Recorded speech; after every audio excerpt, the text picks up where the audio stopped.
প্রিয় এইচএসসি শিক্ষার্থীরা, আগামী ২৬ তারিখে শুরু হচ্ছে তোমাদের এইচএসসি পরীক্ষা। এই ভিডিওতে আমরা সর্বশেষ আপডেটগুলো জানাবো।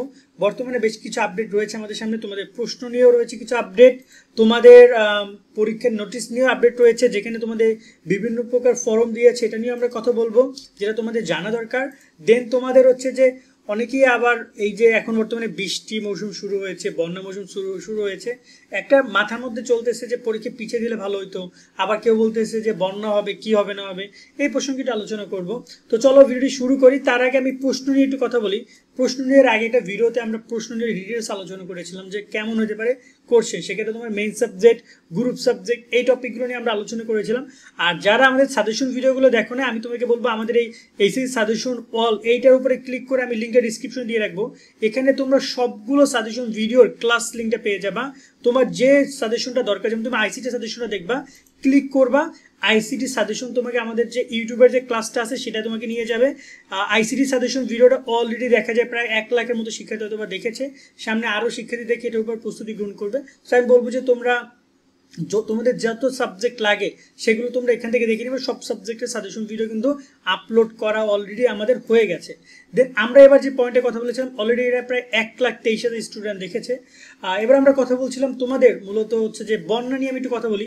প্রশ্ন ব্যাপারটা নিয়ে আমরা আগের ভিডিওতে কথা বলেছি, প্রশ্ন খুব বেশি টাফ হবে না, বাট সত্যি যে নতুনত্ব কিছু তোমরা পাবা, নতুনত্ব অনেক কিছু পাবা, আগের বছরের থেকে এবছর নতুনত্ব অনেক কিছু পাবা। এবং এটা তোমাদের জন্য ব্যাড নিউজ যে আগের বছরের অনেকগুলো পরীক্ষা হয় না, সো যেটা প্রশ্ন অ্যানালাইসিস করা সেটা তোমরা করতে পারবে না, সেটা তোমাদের 23 থেকে করতে হবে। 24-এরটা আর পারছো না, কারণ 24-এ বাংলা, ইংরেজি, আইসিটি আর মনে হয় পদার্থ অ্যাকাউন্টিং এর পরীক্ষা হয়েছিল, বাকিগুলো হয়ই নাই। সেগুলো তোদের অটোপাস পাইছে, বাট তোমরা সেটা পাচ্ছ না। বাই দ্য ওয়ে তোমাদের এবার কথা বলি যে প্রথমত আমি একটু নোটিশটা দেখাই। আগে নোটিশটা দেবেন আমি বন্যা নিয়ে। আচ্ছা, বন্যা নিয়ে আগে ব্যাপারটা ক্লিয়ার করি। এইচএসসি 2025-এর জন্য বেস্ট ইংলিশ কোর্স নিয়ে আমরা কথা বলবো। মাত্র 450 টাকায় তুমি ইংরেজি ফার্স্ট পেপার, সেকেন্ড পেপার দুইটা জিনিস হয়ে যাবে।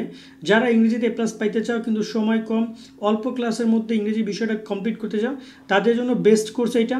ফার্স্ট পেপারে সব ক্লিয়ার করা থাকবে, সেকেন্ড পেপারে সব কিছু ক্লিয়ার করা থাকবে, প্রায় 30টি ক্লাস, মাত্র 450 টাকা ক্লাসটা এটা। এবং এটা তোমাদের নাইট 24-এ তোমরা ইংলিশ বই তো পড়েছো, ইংলিশে প্লাস সেই প্রকাশনী থেকে এই কোর্সটা পাবলিক করা হয়েছে। তোমরা যে তাদের নাম্বারও কল দিয়ে বিস্তারিত জেনে কোর্স ভর্তি হতে পারো। আমি ডিসক্রিপশনে তাদের সকল তথ্যগুলো দিয়ে রাখবো, যেখান থেকে যোগাযোগ করে তোমরা চাইলে কোর্সটা কিনতে পারবা। অনেকেই বলছিল যে 4 জেলায় বন্যা হবে, বা অনেক ধরনের নোটিশ ইতিমধ্যে মন্ত্রণালয় থেকে প্রকাশ করেছে, এমনকি বৃষ্টি হচ্ছে, ভারতের দিকে বৃষ্টি হলে সিলেট তো অলরেডি অনেক জায়গায় তলিয়ে গেছে। বাট নর্মালি যদি বলি যে বন্যার কারণে পরীক্ষা স্থগিতর কোনো প্রশ্নই আসে না। হ্যাঁ, যদি দেখা যায় যে এলাকায় বন্যা হবে সেখানে শুধু পরীক্ষা স্থগিত হবে। সেক্ষেত্রে যদি সিলেটে বন্যা হয়, সিলেটে পরীক্ষা স্থগিত হবে। সো তোমরা যদি কেউ নাচো, আগে থেকে নাচানাচি শুরু করে দাও যে পরীক্ষা হবে না বা সামথিং এই টাইপের কিছু, তাহলে তুমি বোকার স্বর্গে বসবাস করছো। তুমি তোমার পড়াশোনা করো, কারণ তোমার এলাকায় পরীক্ষা হবে। যেখানে সমস্যা হবে শুধু ওই জায়গাটা পরীক্ষা স্থগিত করবে তারা, এমনটাই নিয়ম করা হয়েছে। সেক্ষেত্রে আমি বলি যে তোমরা দোয়া করার জন্য পরীক্ষা স্থগিত না হয়। অনেকে দেখা যায় পরীক্ষা পেছনের কথাও বলছিলাম, আমি আজকে ফেসবুকে দেখলাম।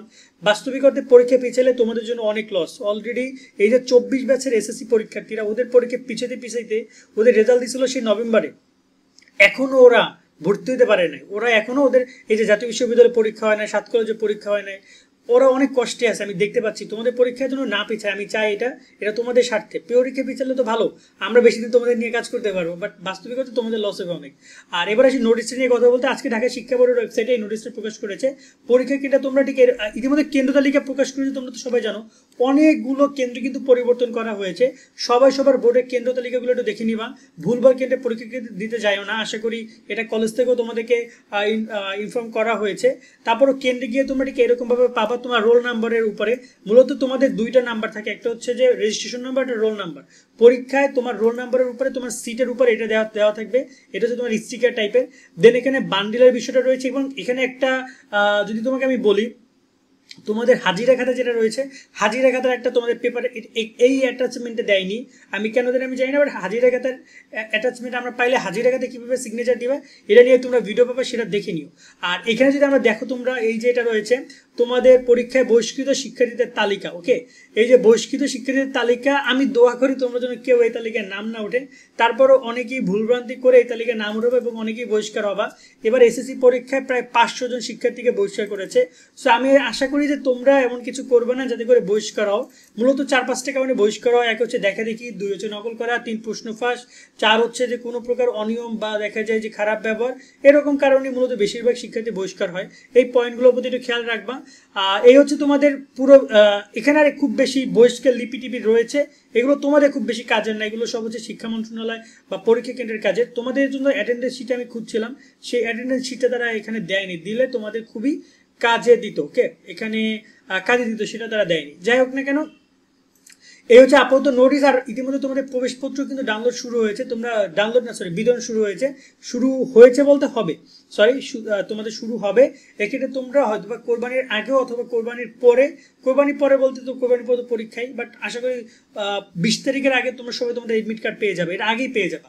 নর্মালি এখানে একটা কথা বলে রাখি, এডমিট কার্ড নিতে কোনো টাকা লাগবে না, এডমিট কার্ড ফ্রি। এডমিট কার্ডের টাকা তুমি অলরেডি ফর্ম ফিলবের সময় দিয়ে দিচ্ছ। এখন যদি কলেজ তোমার কাছে টাকা দাবি করে, এটা কলেজের সম্পূর্ণ দুর্নীতির একটা অংশ বিশেষ, আর কিছুই না। কেমন, সকলে অনেক অনেক ভালো থাকবে। আজকে এই আপডেটগুলো দেওয়ার মাধ্যমে আমি বিদায় নিচ্ছি। আল্লাহ হাফেজ।